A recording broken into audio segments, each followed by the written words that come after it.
everyone. Hey everyone. Welcome back to What the Hell?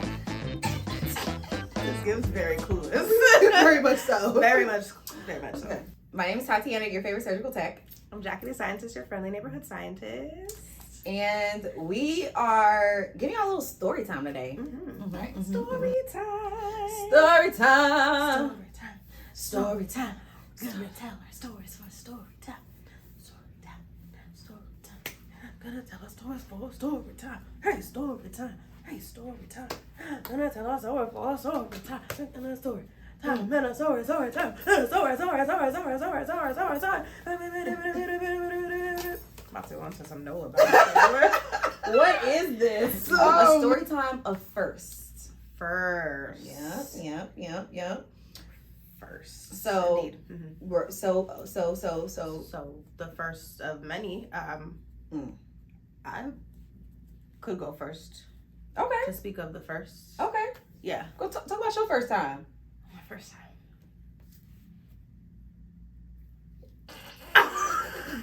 Okay, my first time. So, my first time was in the hospital. I was a phlebotomy apprentice. Okay. So, this will be my first actual, like, healthcare job. Okay. So, like, my first healthcare. Baby Jackie. My first baby Jackie, literally sophomore year, I think, in undergrad. Okay. Was when I decided, you know what? I saw a phlebotomy apprenticeship job, and I was like, hey, you know what? This seems kind of cool. Period. I'm pre-med, anything to get me in the medical space. Like, Some type of clinical experience. Yeah, sign me up. So I actually got the job, and I was like, oh, this is really cool. I've never drawn blood before. They're going to teach me how to draw blood. Oh, so they trained you on everything. They trained me on that's everything. Great. Yeah. Really great experience. Horrible hospital system, but we won't talk about that. But I can tell you the first time that I ever went on the floors on like my first real like phlebotomy draw, like going up to the floors to draw blood. Okay. Of course I was accompanied with somebody because like it was my first time, right? So we're going on. I remember I think we were some like ICU. I was ICU. just about to ask what unit you were on. Yeah, I was definitely on some type of ICU floor. Something stressful. So we're going around, we're checking our little Palm Pad to make sure we know Not what a Palm patient. Pilot. Listen, I'm a Palm Pilot. Yeah, a little Palm Pilot to see. I'm not that old, I promise you. It's just what technology in the hospital. So we were checking to see what patient. We're like, okay, we're going to this room. We're going around the corner. We're kikiing, ha. It's my first time. I'm excited to draw blood. Yeah, I've only drawn like in the lab, but like now I get to be outside. So we're going around the corner, and we're pulling up.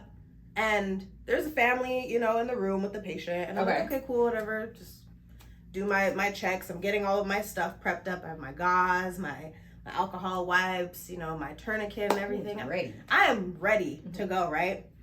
And so as soon as I'm about to like push my cart closer to like the door and like pull back the door, there's like a curtain covering like part of the room, but there was still open so you can see the family and like the patient. Gotcha. Okay. So I'm walking up, all of a sudden you hear beep, and I'm like, because the door was slightly ajar, it wasn't fully closed, so I hear beep, and the family look at like the monitor of like the patient, and they're like, oh my gosh, and I'm like, flatlined.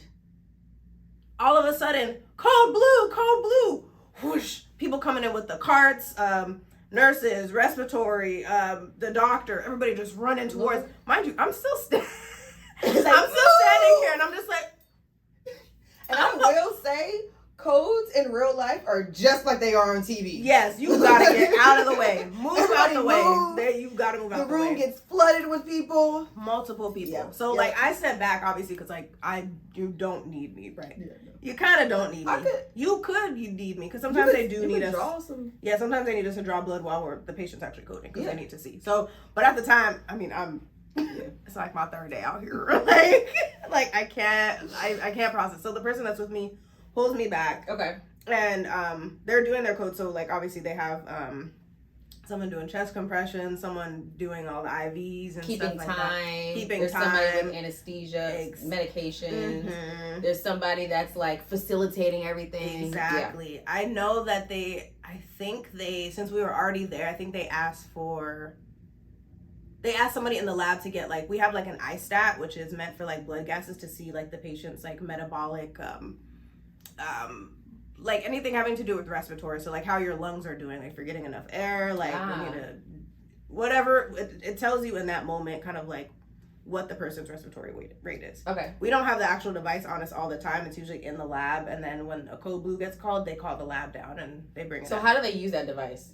So they'll get like a syringe from like a patient's like line. Okay. And then they'll give us the blood. We'll put the blood in like a cartridge or something, and then we'll put the cartridge in the machine. Wow. Yeah, and then the machine will run whatever tests we ask it to run, and then it'll spit out results. We give it to most of the time it's like the nurse or like respiratory.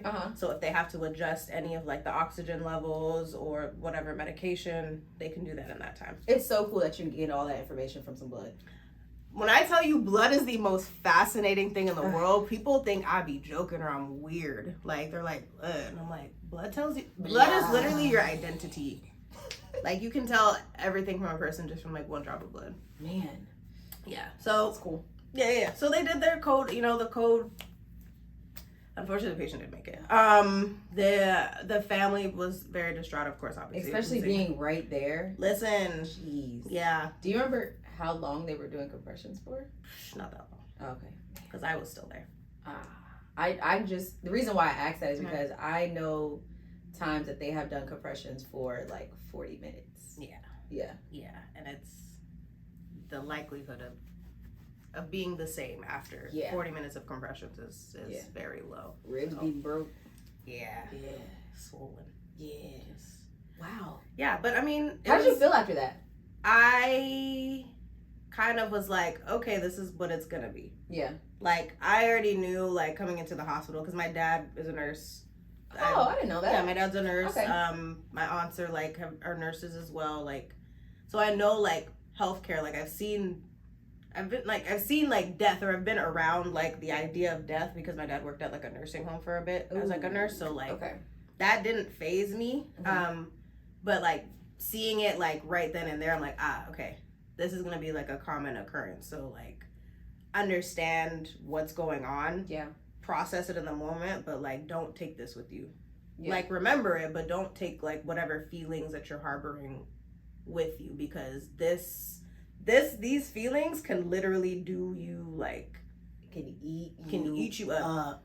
Can eat you up. Like, if you work in the hospital system and you internalize every single death you see, 3 days max. Yeah, you're not gonna make it. Yeah. Working in healthcare is not for the weak. It is not for the weak, because you will see, hear, smell, taste. And by taste, just like the smell. You can taste the smells. Yeah, like things you will never forget. Mm-hmm. I remember, it's not really like a story time, but I asked about the lab. Like, the lab that I used to work in was next to the morgue. Oh. So anytime you would come out, you would see somebody being taken to the morgue. I was like, well, I'm going to lunch. Literally. Because again, this thing, you can't internalize it. Just let it go. Let it go. Let it go. Yeah. Anymore.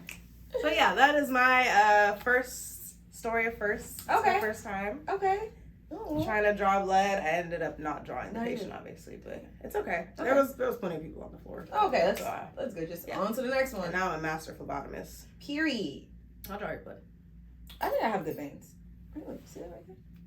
Oh, that's actually a really good one. Yeah. It's always like that too. Very good median cuticle. Yeah. You have good hand veins. I'm a hand vein person. Yeah. Right there. Yeah. I've never had to get a hand. It's okay. I got you. It's okay. That's okay. I got you. That's fine. Don't worry about it. I'm good. It's okay. So for my first. Your first time. Mm-hmm. My first time. I'll be on the same page as you. Mm-hmm. You know, my first time where it might not have been my first. Maybe my first that wasn't in my room, that wasn't directly my patient. I was in the OR. Okay. Right? And I feel like it's a little more rare to have a coding patient in the OR during surgery, because usually we make sure like they're good. Yeah, because why are you coding surgery? And this patient, it was before surgery even started. She was put to sleep. Mm-hmm. It was going to be for a woman's surgery, so a gynecology surgery. Okay. So for those procedures, usually you have to put your legs up in stirrups. So they were already on this part of the procedure, of prepping. So the patient was on the bed, had her legs up in stirrups. Mm-hmm. They were ready to prep and drape. Mm-hmm. That day I was floating, which is the person that goes around and helps other rooms, other teams that, that need help. Of course. I am walking down the hallway, the main hallway in the OR, and all of a sudden, one of my favorite Filipino nurses, she, very little, comes running out the room and goes, "Code blue!" And I turn my head like, what happened? Because I'm usually, if something happens, they call it over the intercom. Right. Apparently, the intercom wasn't working in the room. So she had apparently called the code more than once over the intercom. Nobody came in. Oh my gosh. So she sticks her head out runs out of the room, yells code blue. Mm-hmm. Why is Jaco in the OR that day? Jaco, we need to talk. For no reason, because why are y'all in this sterile environment? Right. It was about 5 of them, and they were like in their regular like pantsuits and stuff, and they had the bunny suits over. Yeah. If you've ever been in the OR or like in a sterile environment, a bunny suit is so hot. So hot. Like just steamy for really steamy, very uncomfortable. Yes, uncomfortable. Mm-hmm. So Jaco is like down the hall, and they come towards the OR where the code is being called. For funsies? So they're in a way. Like, what are you doing here? Move!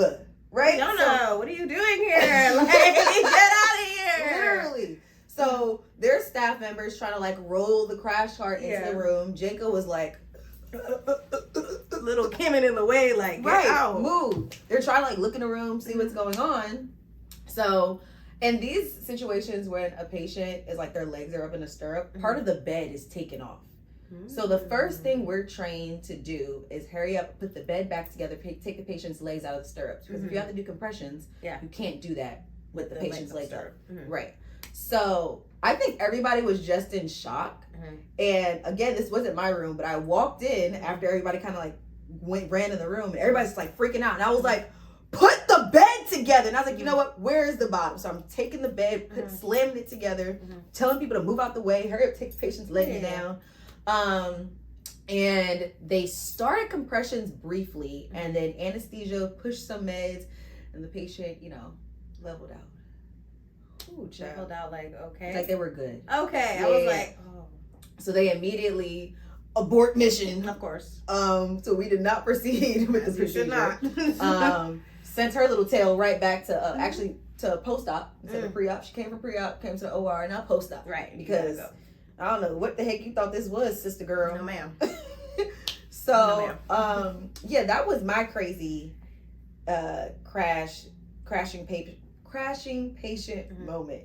Yeah. Yeah. Very hectic. It's not fun. I say all that to say, Jaco, if you're going to be in the OR, move out the way. Jaco, move with me anywhere. Move. If you could do anything, take Ludacris' advice. Move. Get out of the way. Yeah, that was it was a lot. Anytime there's a code of any sorts, it's just a lot. It is. And the way you become a sprinter in that second. You can't even think. You can't. You just, all you hear is, it's like sleeper agent. Like you're awoke. Like the signal goes off and you're just literally like running down the hallway. Yeah. Trying to get to the patient to do whatever, because everyone has a role and a code. Yes. Like, and you gotta fill in where your role is, and y'all gotta get it done. It's crazy how you just kind of fall into place. Yeah. Like you literally do not think. And I feel like that in every emergent crazy, situation that I've been in healthcare. Yeah. I literally don't think. You do not. You just do. Yeah. You just do. And that's why it takes like certain people to work in healthcare, because there's people who will freeze in those moments, and you cannot freeze. You cannot because if you freeze, the potential for someone not living is high. Yeah. I won't say it's absolute, but it's high. Yeah. You gotta just get to it. You gotta just get to it. Yeah. Know A, B, and C, and do that. Yeah.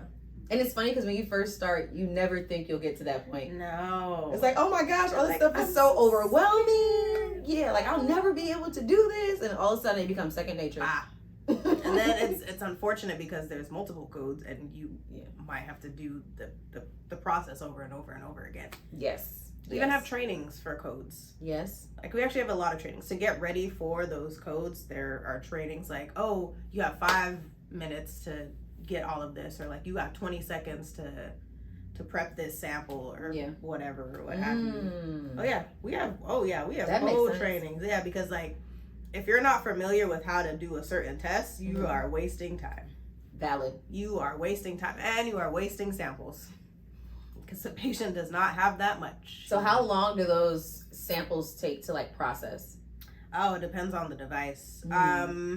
The iStat specifically, even though we're not being sponsored, one of the little blood gas machines can take anywhere from like 2 minutes to like 15 minutes. 2 minutes sounds like a lifetime. It really is. 15 minutes? We don't use those ones for like the codes. Yeah. But yeah, the other ones can take up to 15 minutes. Man. Yeah, because I'm thinking about when we're doing like cardiac cases and we're checking like the platelet count, or not, is it platelet count, or their clotting factors. Yeah. Like the ACTs. Correct. ACTs. Exactly. Yes. Those, I like when the ACTs are actually in the OR. Yeah. That's very helpful. Yes, it is. I've had to validate a lot. Our perfusionists usually run the ACTs. Interesting. I always thought I wanted to go into perfusion. Ooh, child, that is money. Yes, it's money, but I think a perfusionist is more stressful than the anesthesiologist and the surgeon. Because you gotta keep it alive. Literally. And by it I mean like the organs. I'm not talking about the patient. Kinda. Words. You're kind of keeping the patient alive, especially in open heart cases. That would make sense. Like all the blood flowing is going through the perfusion system and back into the patient. Literally, the blood is coming out, going in, going through the machine, filtering, and going back into the patient. That's amazing. The machine is literally the patient's heart as we're doing surgery on the heart. So amazing. It really is. Technology. Oh, I love surgery so much. That's very great. Cool. Science. What the hell? What the hell? What the hell? No, yeah. Oh, wow. That was beautiful. Yeah. I love telling stories. Yes. We have so many more stories to tell you guys. Like, if you guys want to hear like anything specific, like ask, please. Please. Like, I'm a surgical tech. Comments. I'm a medical laboratory scientist. So like any questions that you may think we may know or we may have, please ask them. Please drop it down there. Down below. DM us. Yeah. Slide in our DMs. What you doing? The links is all down there. You got questions. Come on, ask us. You don't want to holler at us. Yeah. Hooty hoo.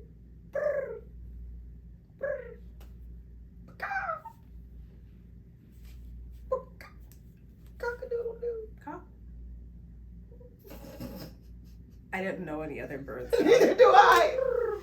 I'm like, what do peacocks make? Nothing. That's a pigeon. That was supposed to be an owl. It's okay. I knew I wasn't going into animal sounds anyways. Yeah, that's why we work in healthcare. Science and stuff. Science. Yeah. Yeah. Well, yeah. So thanks for coming to our health talk. Thanks for listening to us. Yeah. Talk about stories and stuff in our first times. Love talking about our first times. Oh yeah. Make sure you guys hit that notification bell. Yes. So that way you're notified for our next video. Subscribe. Share with a friend. Please do. That way that they can be educated and informed on their health. Yes. Like all that stuff. And we'll see y'all next time. Don't forget. Mind your health. Yeah, I like that one. Yeah. Like, don't forget. Mind your health. Yeah. Bye.